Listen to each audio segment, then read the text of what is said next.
Good afternoon, everyone. Everyone ready? All right. Today we're going to be talking about the Jennings Creek wildfire, which is burning in Passaic County, New Jersey, and Orange County, New York. I'm going to introduce our speakers for today, and then I would just ask that we hold all questions to the end. After our speakers are done, we'll go from left to right, and we can do questions that way.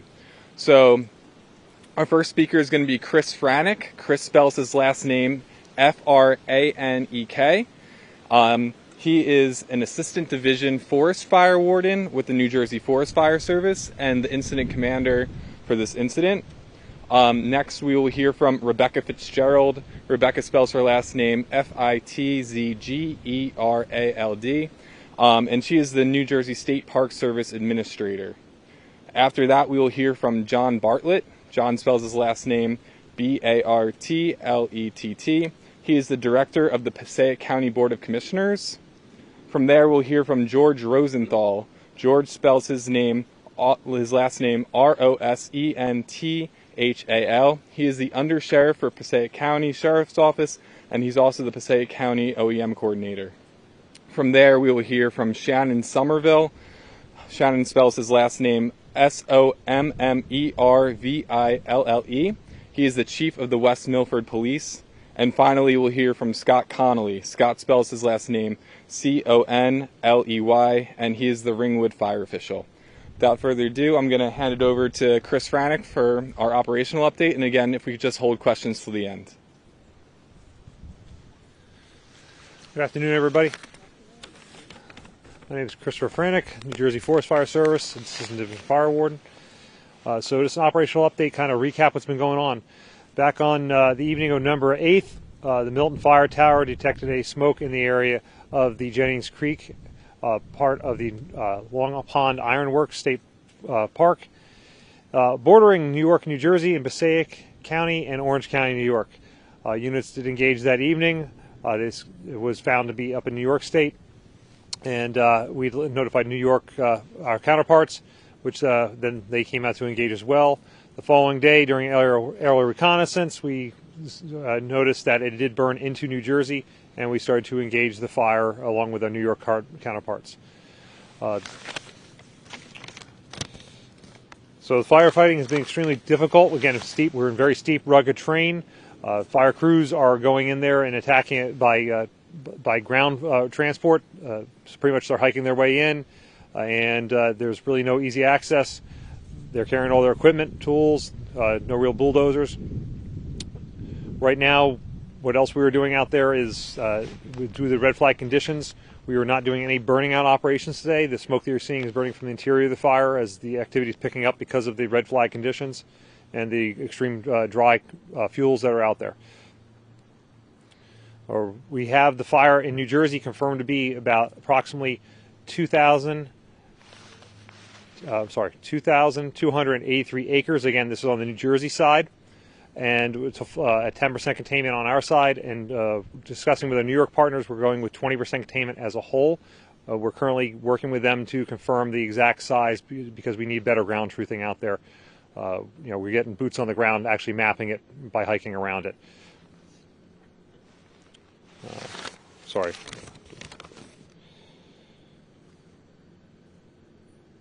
We'd also like to thank the communities. The outpouring for the community has been impressive. They've been supporting our fire crews. However, we'd like to say any donations that people keep making of food and non-perishables, we would like to direct towards Red Cross, local food pantries, local volunteer fire departments. We are being inundated with those type of donations. Trust me when I say this, the fire crews are well stocked and provided for at this time. So please help other individuals who don't have that type of support at all in times outside of crisis. With that being said, I'm going to step back and turn it over. Hi, everyone. Thank you. I did want to start by how grateful we are to our sibling agency, the New Jersey Forest Fire Service, and all the first responders for the work that they're doing on this fire, and some of our State Park Service staff and our State Park Police as well. And we just wanted a reminder to everyone that currently Long Pond Ironworks State Park, including Monksville Reservoir and Green Turtle Pond, are closed to all use. And we have also closed the trails in the Ringwood Manor section of the park as they do connect over to Long Pond Ironworks. So just a reminder to our visitors, for now, stay away. We promise you that everything will be back and open once our first responders have had time to address everything. So thank you.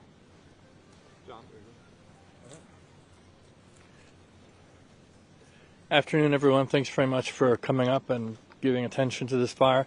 Nothing but positive things to say about the response of our local law enforcement and first responders and the way in which the community has come out and been supportive. Passaic County, our Sheriff's Office and Office of Emergency Management are operating in a supportive and coordinating role with local law enforcement, with the firefighters. Our OEM coordinator is working closely to coordinate EMS responses. We're also providing support in the area of traffic control, the road closures, the other issues that come along with fighting a fire like this one. I want to encourage folks not to come up and try and get near this area. We've had reports of issues of folks, for example, pulling off on Route 23, getting out of the car, taking pictures, crossing the road. If you cause an accident or if you're hit by a car doing that or something else, that's pulling resources away from the very important work that's being done to fight the fire and support the people that are fighting the fire. So this is not the time for fire sightseeing. This is the time to step back, let our folks and all the folks that are working on this do their job and not create a situation that's going to pull EMS and Sheriff's Office and other responders away from the work that's being done here. So I want to thank everybody that's done such extraordinary work. I really want to applaud our local residents that have come out in support of the first responders here, as well as the exceptional work of our Passaic County Sheriff's Office and OEM coordinator George Rosenthal. Under Sheriff George Rosenthal, I believe, is the next speaker.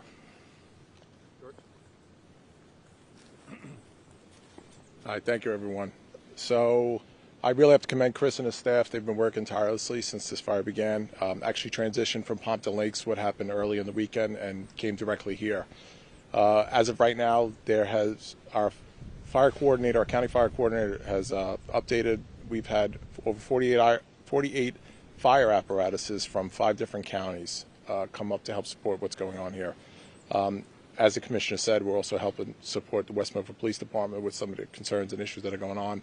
And Chief Somerville will come up and address those things now. But do want to thank all the community for helping out. It's been the support probably is what's driving the firemen here. Chris and his staff, I don't know how much they've slept, but what's going on in the woods is heroic. So thank you all.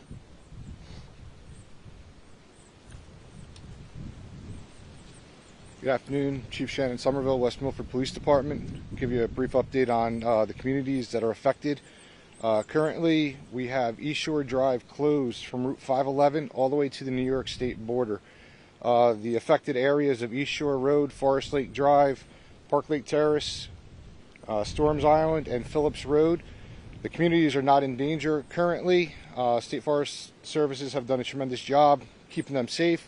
The roads at Wasting Road and East Shore is open for only local residents at this time. Anybody else that's trying to get to New York will need to go around through Lakeside Road. Okay, and that's it. Thank you.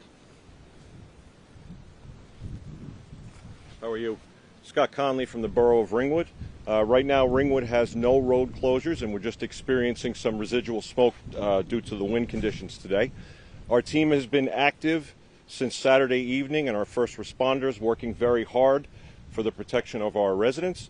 Right now, we are in a standby role to support the Forest Fire Service should they need any of our resources. The Forest Fire Service, we've witnessed some incredible work over the past few days, and they should be commended for the job that they're doing. I'd like to also recognize our volunteers, our fire and EMS, who have been out there working hard, again, to protect our residents. Thank you. All right, we could take some questions now. If we could, again, start from left to right, that'd be awesome. Can you talk about this, the wind and what impact it's having today? Because we have to make flood warnings. It doesn't seem like we know exactly how much acreage has been burned between the two states. We're getting conflicting reports, so we're just trying to see if there's one specific number. Okay, so So for the wind factor, again, the red flag warning has been in play. Again, the wind's been increasing anywhere from 35 to 40 mile per hour gusts, as your meteorologists have been showing on your networks. So that is hampering our efforts to do significant suppression. So that's why we're not going super interior to attack the fire. However, we are in a place where we are actively engaging the fire, and right now all our tactics seem to be holding the line here in New Jersey. And I'm hearing good reports from the field on what's going on, even with the current wind conditions. As for the mapping, again, we're using various methods to more accurately map the fire. So it's a lot of coordination between the two states. So we're doing everything from satellite imagery, aerial reconnaissance, and now to someone actually on the ground hiking the steep and rugged terrain to get better accuracy. So that's why we're trying to get a better bead on the size of it, because the fire is growing, and in certain parts because of where the wind is and where there's no control lines in place yet. So again, we're working with our partners in New York State to handle that. And we're confident on our New Jersey numbers. Yes, yeah, we're confident on those numbers. What are the New Jersey numbers again? It was 2,000. 2,283 acres. Yeah. Yeah. And how many structures are threatened on the New Jersey side? So currently we still have 10 structures threatened, 2 residential dwellings, and then 8 structures at Long Pond Ironworks. And can I just ask, are you guys tired now? It's been several days of just nonstop firefights. How are the personnel who are going into They are exhausted. But they're still digging deep and working very hard and doing what their job is to do, is fight that fire. And again, it's a fire family that we support each other to get through times like this that are difficult, to keep ourselves going. And they are tired. They are getting a little more rest, thanks, because the cooler temperatures are kind of setting in. But we're still staying vigilant and still getting after it out there.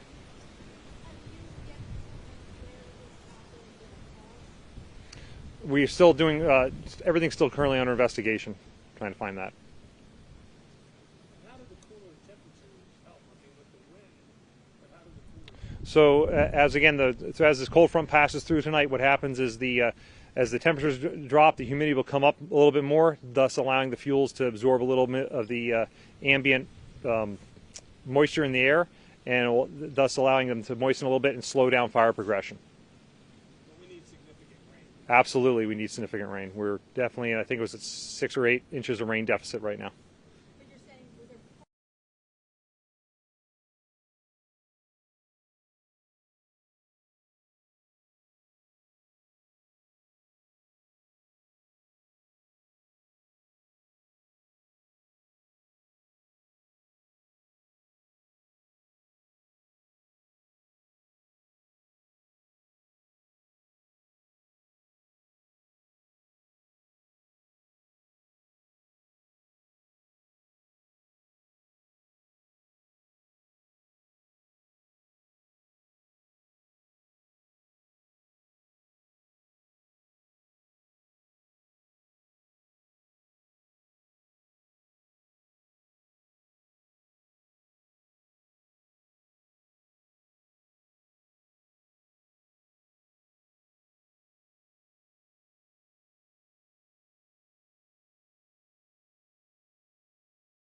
Yeah, smoke and fire will be pushing towards the New York-New Jersey border off their end. But like I said, we are making significant progress in securing our lines between both states.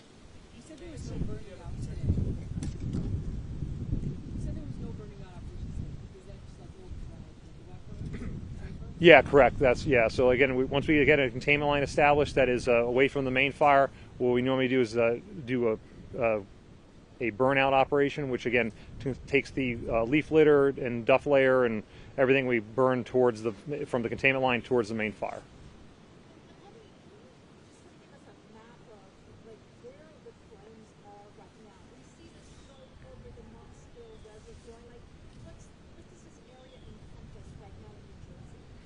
So currently the fire perimeter is encompassing along East Shore Road down to Wasting. I'm sorry, I've been butchering that name for like 3 days now. Wasting Road and down up to Beach Road into Beach Mountain, and they're working off trail systems and fire roads going up into New York State.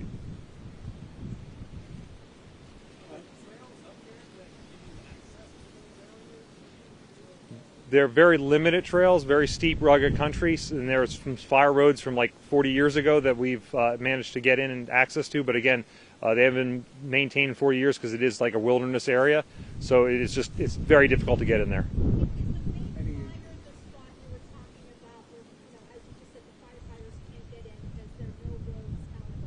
Yeah, it's kind of working its way in there. Yes, currently, yes. You said that good progress is being made, but also that the fire is growing. So can I ask simplistically, compared to yesterday, is it better or worse? Right now, on the New Jersey side, I say it's better. Okay. Yeah. I'm not going to speak for our counterparts because they're doing a different operation, and they're doing well at it, but you can get more information from them. Thank you. How close is those 10 structures, how close is the fire to houses? So those 10 structures that threatened were in the area where along East Shore Road. That's the current threat area there. Fire activity is very minimal at this time. So again, we'll probably be reevaluating the threat level to them probably throughout the day and into tomorrow. So roughly, are we talking like quarter mile? Or? The fire was around there. Again, it's all burned out around the structures at this time. So yeah, we're just watching hotspots to make sure everything is safe and secure. And I know you're very busy on this fire, but just if I could look forward just a little bit, given that the two states are dealing with such a record rainfall deficit, will you have to do more hazard reduction burns or clearing of fuel or reopening old fire breaks as this fire season continues? Right now, we're just focused on our fire suppression activity, the prevention and mitigation work. We're probably going to be looking at a later date when we actually have time to consider it. Yeah. Right now, we're just out there actively fighting fire. But it's not a stretch to say, given just how dry it is, that this may not be a once-off. Again, just going off the weather trends that we've been having lately, we are as a wildland fire culture working towards better mitigation measures, and this is not just here but nationwide. Yeah, fire-wise communities, resiliency like that. Any injuries? So we did have again up to this date we had 2 injuries. One was a smoke injury. The other day, a volunteer firefighter was transported to local hospital. I believe they were fine. And today we had a minor injury on a fire line. He was treated by local EMS and then released right on scene, and he's back to work right now. And no evacuations? No evacuations at this time. Awesome. Thank you all.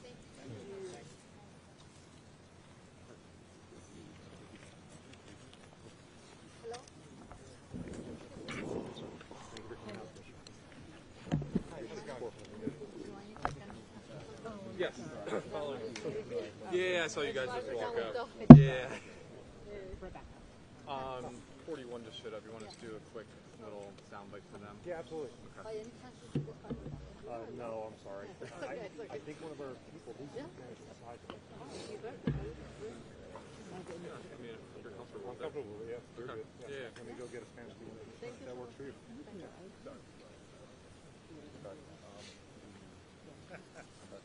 Excuse me, Matt. Are you the equivalent of Karen? Yes.